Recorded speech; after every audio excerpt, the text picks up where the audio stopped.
Good evening, welcome to evening prime time. నేను రాజేశ్వరి. తూటా లాంటి మాటలు, పదునైన డైలాగ్స్, బస్తీ మే సవాల్ అంటూ ఎమ్మెల్సీ ఎన్నికల ప్రచారంలో లీడర్లు డైనమేట్స్ పేల్చారు. సై అంటే సై అంటూ ఒకరిపై మరొకరు విరుచుకుపడ్డారు. పెద్దల ఎన్నికల సాక్షిగా సెంటిమెంట్ రగిలించారు. మండలి ఎన్నికలే రేవంత్ ప్రభుత్వానికి రెఫరెండమా? మండలి పోరులో దమ్ము చూపేదెవరు? మాటల యుద్ధం పైన ఇవాల్టి స్పెషల్ డిబేట్. కేంద్ర మంత్రి బండి సంజయ్ కామెంట్స్ కలకలం రేపుతున్నాయి.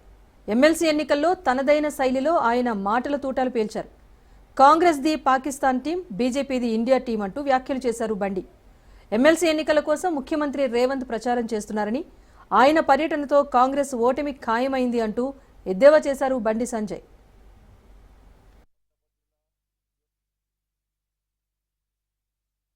భారత్ పాక్ మధ్యలో క్రికెట్ మ్యాచ్ అయింది. భారత్ అంటే ఒక జోష్, బీజేపీ అంటే ఒక జోష్. క్రికెట్ అభిమానుల యొక్క ఆశలను క్రీడాకారులు ఏ విధంగా నిలబెట్టిరో ఈ ఎమ్మెల్సీ ఎన్నికలు కూడా పట్టభద్రుల ఉద్యోగ ఉపాధ్యాయ వర్గాల యొక్క ఆశలను భారతీయ జనతా పార్టీ ఎమ్మెల్సీ ఎన్నికల్లో గెలిచి నెరవేర్చబోతున్నది. 27వ తారీఖు నాడు కూడా మరొక మ్యాచ్ జరగబోతున్నది. మాది భారత్ ఇండియా టీం, వాళ్ళది పాకిస్తాన్ టీం.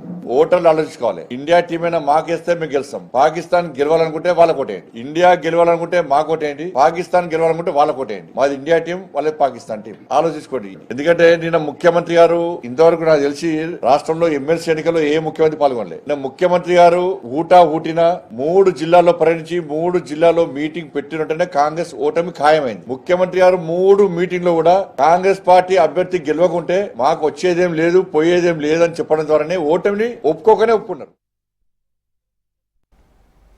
మరోవైపు బీఆర్ఎస్ పార్టీపై నిప్పులు చెరిగారు. కాంగ్రెస్ బీఆర్ఎస్ మధ్య చీకటి ఒప్పందం ఉందన్నారు.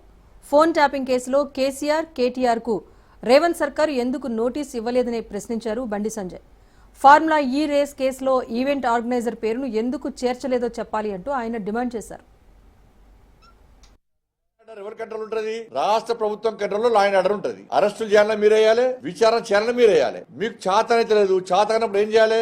సిబిఐకి ఇవ్వమని చెప్పి కోరాలి. సిబిఐకి ఇవ్వమని కోరితే మేము అరెస్ట్ చేస్తాం, మేము విచారణ చెప్తాం. మీతో కానప్పుడు ఆయన చెప్తేనే మేము ఫోన్ ట్యాపింగ్ చేస్తామని చెప్పి క్లారిటీగా కేసీఆర్ పేరు చెప్పకనే చెప్పారు. కేసీఆర్ ఒక్క నోటీస్ ఇవ్వాలి, కేసీఆర్ కొడుకు ఒక నోటీస్ ఇవ్వాలి. ఒక్క నోటీసు. అరే వాళ్ళ స్టేట్మెంట్ రికార్డ్ చేసిర్రు, ముఖ్యమంత్రి గారు చెప్పారు, కేసీఆర్ పేరు చెప్పారు అని చెప్పినప్పుడు మరి కేసీఆర్ గారికి ఒక్క నోటీస్ ఎందుకు వెళ్ళేంత వరకు? ప్రభాకర్ రావు గారు పారిపోయారు, శ్రవణ్ గారు పారిపోయారు.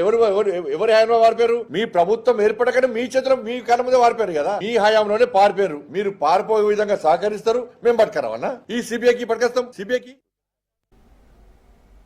బండి సంజయ్ వ్యాఖ్యలపై ఇటు కాంగ్రెస్, అటు బీఆర్ఎస్ లీడర్స్ మండిపడ్డారు. బండి తీరుపై పీసీసీ చీఫ్ మహేష్ కుమార్ గౌడ్ ఆగ్రహం వ్యక్తం చేశారు. ప్రతి అంశాన్ని కూడా భారత్, పాకిస్తాన్, హిందూ, ముస్లింలకు ముడిపెట్టడం సరికాదన్నారు. ప్రతి ఎన్నికల్లో మత విద్వేషాలు రెచ్చగొట్టడం సంజయ్కు అలవాటుగా మారింది అంటూ విమర్శించారు మహేష్ కుమార్ గౌడ్.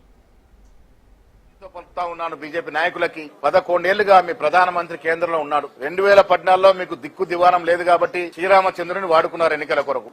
ఎవరి మతం వారికి తీపి. ఇదో భగవంతుడి పార్టీగా చెప్పుకోవడం విడ్డూరంగా ఉంది. రాజకీయాల్లోకి వచ్చినప్పుడు నైతిక విలువలు ఉండాలి. ఎన్నికలు వచ్చిన ప్రతిసారి పాకిస్తాన్ జపం చేయండి, మీరు ఎన్నికలకు పోవట్లే. హిందూ ముస్లిం విషయం మాట్లాడండి, మీరు ఎన్నికలు పోతలే. పట్టభద్రులు ఆలోచించాలి. ఇది వారు ఉసుగొలిపితే, వాళ్ళు మత ద్వేషం రెచ్చగొడితే, మనం దానికి లొంగిపోతే ఈ దేశానికి అరిష్టం. అది ఓడిపోతున్నామని తెలిసి క్రికెట్ ను కూడా తీసుకొచ్చి కరీంనగర్లో రుద్దుతుండే బండి సంజయ్ గారు. ఎంత దిగజాడు రాజకీయాలు మానుకోవాల్సిందిగా బండి సంజయ్ గారికి ఇతో పలుకుతూ, మీరు ఎన్ని చేసినా ఈ ఎన్నికలు మీరు గెలవలేరు. మళ్ళీ నేను ఇతో పలుకుతా ఉన్నా. కేంద్ర మంత్రి బండి సంజయ్ వ్యాఖ్యలపై రాష్ట్ర మంత్రి సీతక్క కూడా ఆగ్రహం వ్యక్తం చేశారు. 11 ఏళ్లుగా యువతకు ఇచ్చిన ఏ ఒక్క హామీని కూడా బీజేపీ నెరవేర్చలేదన్నారు. ఏడాదికి 2 కోట్ల ఉద్యోగాలని చెప్పి జిల్లాకు 200 ఉద్యోగాలు కూడా ఇవ్వలేదన్నారు. మత రాజకీయాలకు పాల్పడుతున్నారు అంటూ బండిపై ఆమె విరుచుకుపడ్డారు. ఎమ్మెల్సీ ఎన్నికల్లో ఓటు అడిగే నైతిక హక్కు బీజేపీకి లేదన్న మంత్రి సీతక్క, దమ్ముంటే అభివృద్ధి ప్రాతిపదికన ఎన్నికల్లోకి రావాలన్నారు. సంజయ్ గారికి చెప్పుకోవడానికి ఏం లేదు. మాట్లాడదామంటే 2 మాటలు కూడా గుర్తుకొస్తలేవు. పాకిస్తాన్ తో యుద్ధం చేయాలనుకుంటే భారత సరిహద్దుల్లో ఉన్నటువంటి సైనికుల దగ్గరికి వెళ్లి వారిని భుజం తట్టండి, వారి పోరాటంలో ఆ యొక్క యుద్ధంలో మీరు పాల్గొనండి. మత కొట్లాటలు, ఆకలి చావులు, అంతర్గత డిస్టర్బెన్స్, ఇలాంటి అన్ని రంగాలలో మనతో వెనుకబడ్డ ఉన్నటువంటి పాకిస్తాన్ తో పోల్చడం ఇది ఎంతవరకు కరెక్ట్ బండి సంజయ్ గారు? విత్ ఇన్ భారతదేశంలో ఉన్నటువంటి ప్రజల మధ్య మీ అధికారం కోసం, మీ సీట్ల కోసం ఇంత విభజన విద్వేషపు మాటలు అవసరమా? మీరు ఒక్క రోజన్నా మీరు గాని మీ పార్టీ గాని తెలంగాణకి ఇది చేసినాం అని చెప్పుకున్నారా?